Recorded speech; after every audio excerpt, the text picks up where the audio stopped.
KBO 2022 시즌도 이제 한 달여 앞으로 다가왔는데, 올해의 KBO에서 가장 이슈가 될 만한 거는 물론 정규 시즌도 정규 시즌이겠지만 바로 2022 항저우 아시안게임이 되지 않을까 싶습니다. 류중일 감독으로 대표팀의 사령탑이 정해지기도 했고, 이번 아시안게임은 아무래도 뭐 지난 도쿄올림픽에서 워낙 성적이 안 좋았기 때문에 그거를 어느 정도 만회해야 되는 부분이 있기도 하고, 일단 아시안게임에서 처음으로 연령 제한을 두고 젊은 선수들 위주로 뽑겠다, 그런 이제 기조로 치르는 첫 이제 아시안 게임이기 때문에 이게 얼마나 성공을 하느냐가 굉장히 중요할 것 같아요. 심지어 요번 대회는 시즌 중에 열리는 대회니까 특히 더 그런 부분이 있을 것 같은데, 아무래도 감독이 발표가 되고 나니까 가장 이제 관심이 가는 거는 그러면 이제 어떤 선수들이 뽑힐 것인가 라는 건데, 갑론을박이 많은 포지션이 아무래도 불펜 투수가 되지 않을까 생각을 합니다. 왜냐하면 불펜 투수들은 한 선수가 오래 꾸준히 잘하는 경우가 드물기 때문에 핫한 선수가 왔다 갔다 하거든요. 제가 그래서 어떤 선수들이 국가대표에 뽑힐 수 있을까 쭉 찾아보던 와중에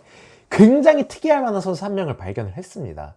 뭐 우리가 이미 다 알고 있는 선수지만, 일단 지난 시즌 2021 시즌에 50이닝 이상을 던진 선수 중에 유일하게 피홈런을 단 하나도 맞지 않은 선수가 바로 LG의 사이드암 정우영 선수입니다. 모든 선수를 통틀어서 유일하게 피홈런이 없었던 선수인데, 이 선수가 진짜로 홈런을 안 맞는 선수예요. 이 선수가 벌써 이제 3시즌을 뛴 선수인데 좋은 성적을 거뒀죠. 3점대 ERA에 국내를 대표하는 구원투수 중에 한 명이 됐는데 205이닝을 뛰면서 피홈런이 단 5개밖에 없습니다. 이렇게 들으면 사실 어느 정도로 피홈런을 적게 맞는 투수인지 가늠이 안 되잖아요. KBO 역대로 봐도 이 선수만큼 피홈런을 안 맞는 선수가 잘 없습니다.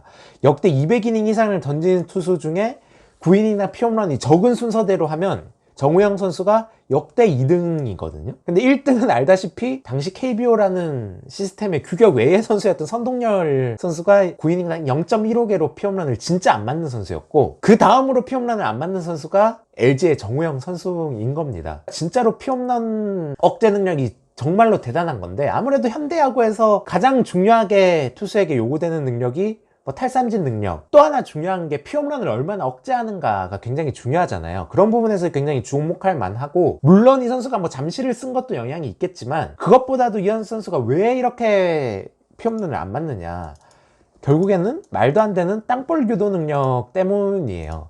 이 선수 커리어를 보면 땅볼 뜬공 비율이 3점대 후반, 그리고 작년에는 심지어 땅볼 뜬공 비율이 5.71이 됩니다. 이 선수의 타구 대부분은 지금 내야에서 놀고 있다. 내야 밖으로 타구가 안 나가니까 당연히 홈런이 억제가 된다, 그렇게 볼 수가 있는데, 사실 요 수치만 봐서는 이 땅볼 유도 능력이 얼마나 대단한가를 사실 알기가 어려운데, KBO에서 지금 뭐 땅볼 뜬공 비율이 제공이 되는 게 2004년부터인데 2004년부터 지금까지 100이닝 이상을 던진 모든 선수들을 기준으로 했을 때 땅볼 뜬볼 비율이 정우영 선수가 압도적으로 1등입니다. 2위가 2.66, 그 밑으로 또 쭈루룩 붙어 있을 정도니까 2점대를 넘는 선수도 많지 않습니다. 8명밖에 되지 않는데 정우영 선수는 4.14니까 이 선수가 얼마나 땅볼을 많이 잡는 투수인가를 알 수가 있고, 더 놀라운 거는 2014 시즌 이후에 단일 시즌으로 땅볼 뜬공 비율이 1, 2, 3위가 정우영 선수의 세 시즌이에요. 21년에 정우영이 1위, 19년에 정우영이 2위, 20년에 정우영이 3위니까 이 선수의 땅볼 유도 능력이 얼마나 대단한가 정말 어렵지 않게 짐작을 할 수가 있을 것 같고, 진짜 피홈런을 안 맞는 투수다? 왜냐? 땅볼 유도를 엄청나게 많이 하는 투수니까. 그럼 어떻게 이렇게 무지막지하게 땅볼 유도를 잘 할 수 있었냐를 보면, 이 선수의 주무기가 바로 요 싱킹 패스트볼이거든요. 보시면 알겠지만 빠른 볼이에요. 구속이 146까지 나오는 빠른 볼입니다.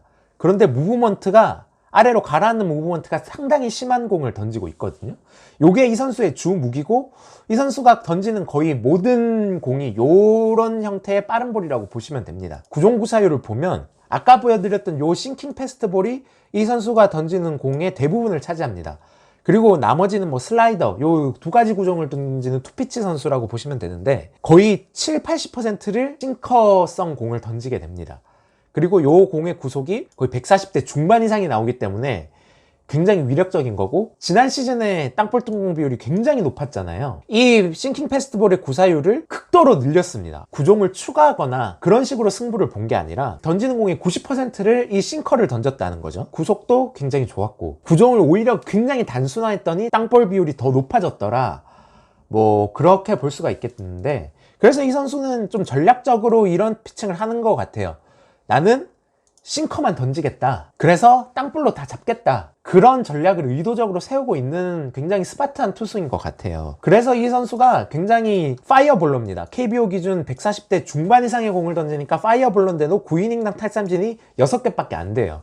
리그 평균 이하의 탈삼진 능력을 보여주고 있는데, 결국 이 선수는 그런 생각을 하는 거겠죠.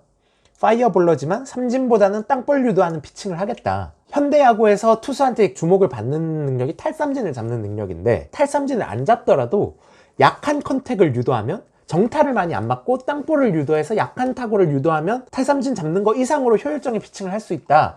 그런 생각을 하는 투수라는 거죠. 그래서 아까 보여드렸던 패스트볼의 엄청난 싱킹 무브먼트, 그리고 요 패스트볼 말고 다른 구종은 던지지 않는다. 똑같은 한 가지 구종만 구사를 하니까 컨택은 되지만 결국 이 컨택되는 공들이 대부분 약한 땅볼로 유도가 되기 때문에 이 선수는 KBO 리그의 역사에 남을 땅볼 유도 피칭을 하고 있다. 그렇기 때문에 홈런도 안 맞고 있고 BABIP, 페어가 된 타구의 타율 자체도 굉장히 낮다. 왜냐하면 어차피 약한 땅볼만 뚝뚝 치는데 어떻게 안타가 많이 나오겠어요. 그런 피칭을 하고 있는 투수다. 그래서 어떻게 보면 새로운 패러다임을 보여주는 투수 중에 하나가 아닌가, 그런 생각을 하는데, 그래서 저는 오히려 이 선수가 한번 국대에 가는 모습을 보고 싶다, 그런 생각이 들거든요. 올해 시즌을 앞두고도 이런 이야기를 했어요. 목표는 평균 148을 찍는 거다. 아까 보여드렸지만 이 선수가 데뷔하고 나서 패스트볼 구속이 계속 올라왔습니다. 시즌이 거듭될수록. 그리고 패스트볼을 던지는 비율도 점점 늘려오고 있는 투수인데, 평균 148을 던지겠다는 목표를 가지고 있으니까 이 선수는 본인이 잘하는 걸 계속해서 지금처럼 하겠다는 확고한 의지가 있는 선수고, 또 국가대표에 대한 간절함도 있는 선수예요. 올해는 꼭 해보고 싶다라는 의지가 굉장히 강력한 선수고, 어쩌면 국가대표에 가장 어울릴 수 있는 투수다라는 생각이 듭니다. 왜냐하면 투수가 처음 만나는 타자들을 국제무대에서 상대하게 되면 보통 큰일이 터지는 건 장타로, 큰 거 홈런으로 터지는 경우가 많은데, 이 선수처럼 빠른 볼로 홈런을 안 맞는 피칭, 땅볼을 유도하는 피칭을 하는 선수면 오히려 삼진을 꽝꽝 잡는 선수들보다 국가대표에 더 잘 어울리는 선수가 될 수 있겠다. 그리고 국가대표는 어차피 내야 자체가 굉장히 수비는 잘하는 선수들로 이루어져 있을 거니까 정우영 선수가 국가대표에서 던지는 피칭을 보고 싶습니다. 그리고 그만큼 잘해낼 수 있는 선수라고 생각을 하고, 그래서 2022 시즌에 이 선수가 어떤 피칭을 보여줄 것이냐, 저는 굉장히 한번 눈여겨볼 만하지 않을까, 그렇게 생각을 합니다.